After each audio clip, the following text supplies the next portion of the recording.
The great Egyptian gods were not only worshipped by their people, but also feared.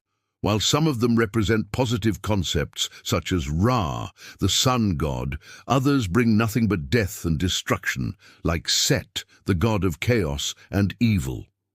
One deity, however, stood out from the rest with his unwavering commitment to justice and truth: Horus, the Falcon Prince of Egypt. He was more than just a mere god. He embodied the ideal ruler, strategic, powerful, and always ready to protect his followers. But who was Horus? And why do we still remember him today? Join us as we delve into the fascinating life of this legendary figure and uncover the secrets of his enduring legacy. Before we get started, be sure to hit that subscribe button so you never miss an upload. And if you're loving our content, be sure to give it a thumbs up. Let's jump back into it. In ancient Egypt, gods were not just celestial beings, they were integral parts of daily life. They influenced everything from the pharaoh's decisions to the rituals performed by priests. Horus, whose name means sky, was one such god who held a prominent place in Egyptian mythology. However, unlike many of his peers, Horus was not born into immortality. His birth was a significant event, marking the beginning of a dynasty and the triumph of good over evil.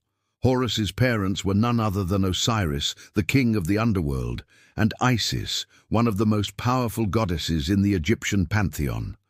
Their union was blessed, resulting in the conception of Horus, who was destined for greatness.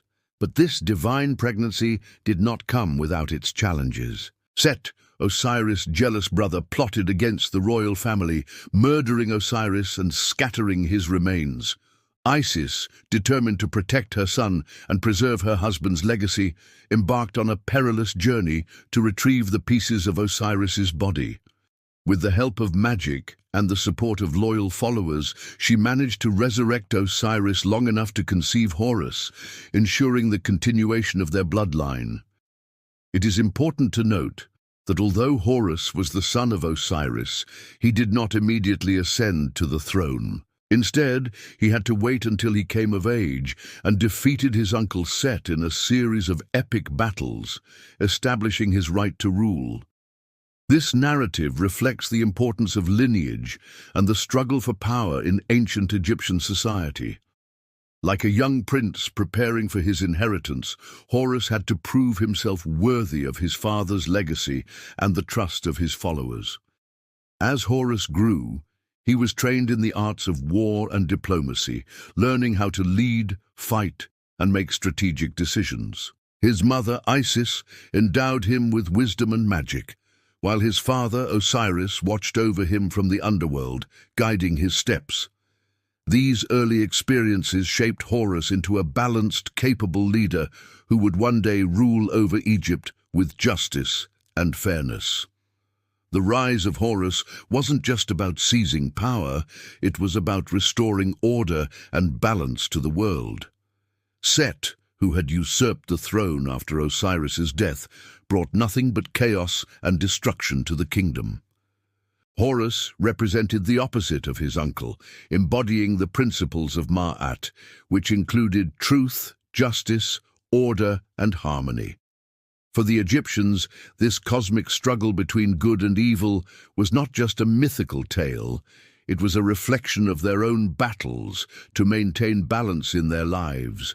By supporting Horus, they aligned themselves with the forces of goodness and ensured the prosperity of their world. But the road to victory was not an easy one. Horus and Set fought a series of epic battles that shook the very foundations of Egypt. Each confrontation tested Horus's strength, courage, and resolve. During one particularly fierce battle, Horus lost an eye to Set, an event that would forever change his destiny. However, instead of succumbing to despair or seeking revenge, Horus embraced his pain and used it as a source of strength. This resilience and determination were not only admirable, but also served as an inspiration to his followers, teaching them the importance of perseverance in the face of adversity. Horus's victory over Set was not just a personal triumph, it was a victory for all of Egypt. It marked the restoration of order and balance to their world, and the return of prosperity and peace. Horus's rule ushered in an era of enlightenment and wisdom. He was considered the epitome of a righteous king, someone who combined the power of a pharaoh with the compassion of a god. His reign inspired awe and loyalty in his subjects, who saw in him a true embodiment of Ma'at. Under his guidance, Egypt reached new heights of cultural and intellectual achievement. The arts flourished, trade expanded, and the people lived in relative peace and harmony. Horus's ability to unite and inspire his people was a testament to his leadership skills and his commitment to justice. He understood the needs and concerns of his subjects and worked tirelessly to ensure their well-being. His rule was not characterized by oppression or exploitation, but by fairness and equality for all. Horus didn't just rule from a distance. He actively engaged with his people, participating in festivals, rituals, and even everyday life. He was not seen as a distant, detached monarch, but as a compassionate and accessible leader who cared deeply for his people. This connection with his subjects further solidified his status as a beloved and revered ruler, a true champion of the common people. One of the most remarkable aspects of Horus's legacy is the way he combined his role as a pharaoh with his duties as a god. He was not just a divine ruler, but an active participant in the lives of his people, both in the realm of the living and the afterlife. Horus's concern extended beyond the borders of Egypt. He was known to have waged war against foreign invaders, protecting his people and expanding their territory. His military campaigns were not driven by greed or conquest, but by the need to defend and provide for his subjects. He was a warrior king, yes, but he was also a benevolent one who used his power to safeguard the interests of his people. Horus's impact transcended his earthly reign. He was deeply involved in the realm of the dead, ensuring the safe passage of his followers to the afterlife.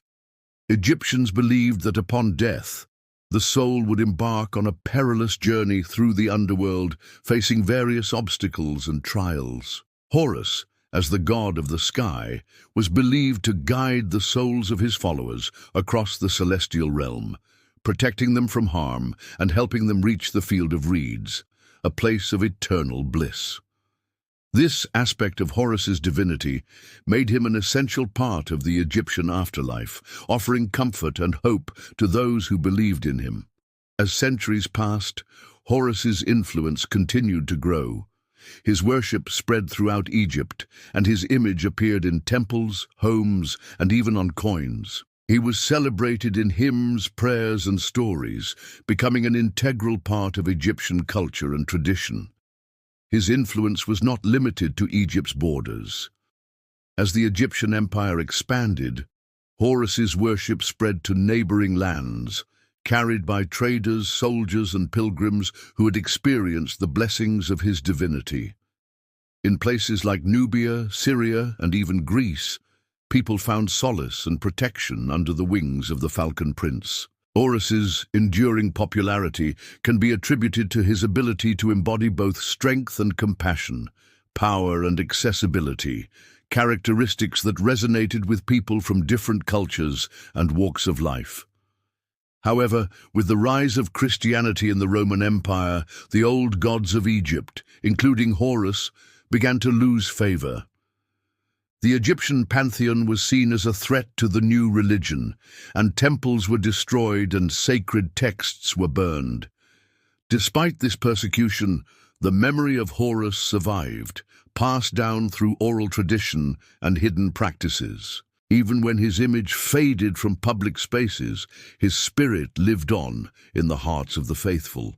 In modern times, there has been a renewed interest in ancient Egyptian culture, and with it, the popularity of Horus has soared once again.